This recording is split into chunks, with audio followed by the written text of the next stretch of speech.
mga kananay, for today's video, ayan, saan ko kaya dadalhin tong kanin na to? Ayan na nga guys, kaning tutong lang yung bit-bit ko. Ayan na nga lang yung natira sa akin, ha. Sorry mga kananay, merienda ko lang naman yan. Tuturo ko sa inyo kung ano yung aking iuulam. Nga akong nakita dito, mga dilaw na ang kulay nito, kaya masarap na talagang pitasin at kainin. Buhay nga naman sa probinsya mga kananay, hindi tayo magugutom, hindi tayo mamumroblema sa pwedeng iulam. Nga lang puno na to ay pwedeng-pwede na. Kasi sa maraming benepisyo, ito naman ay talagang nakakabusog.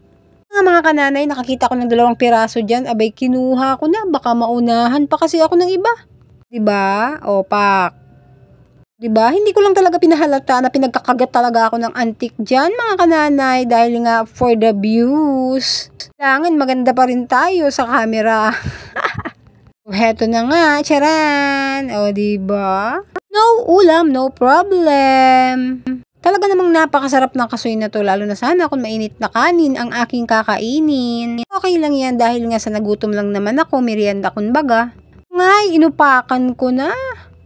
Hay nako, napakatamis talaga. Pa yung inyong pagsasama.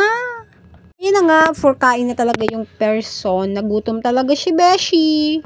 Kain mo ba naman ang daming ginawang trabaho, tapos wala palang ulam. Charot lang syempre. Meron namang ulam, pero ito talaga yung aking content dahil nga mas gusto ko yung, kita nyo yung araw-araw na ginagawa ko. So ayan guys, pagka nagugutom ako at walang ulam, ayan nga yung aking inuupakan. Napakasarap talaga. Nga sa bagay na bagay siya sa kanin, ayan guys, marami pang benepisyo yan na nakukuha. Talaga kinain mo, abay bababa ang yung sugar. Sugar daddy. Siyempre, pera biro. Ayan talaga guys, ay nakakababa talaga ng sugar yan. Marami nang nagsabi na talagang yan ay gamot din. Kaya nga ayan, hindi ko na tinigilan. Sarap nga naman talagang iulam. Cheers mga kananay, sa mga hindi pa po nakakatikim ng kasoy, ayan po yung itsura niya, ganyan po pag hinihiwa siya, tinatanggal po yung ilalim niya, yung ibabaw lang yung kinakain. O diba, wag niyo pong gagayahin mga bata dahil kayo'y baka mahiwa. Kaya namang araw-araw kumakain ako niyan guys, kasi napakasarap nga naman talagang isaw-saw sa asin, merienda man o kahit pang ulam, abay aking babanatan.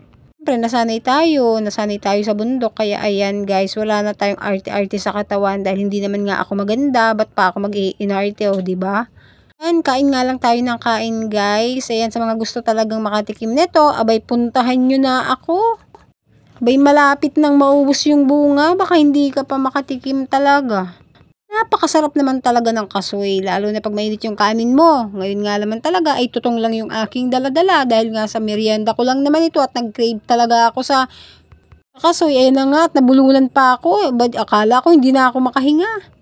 Tuloy pa rin sinday. Ayun na nga guys, maraming salamat po.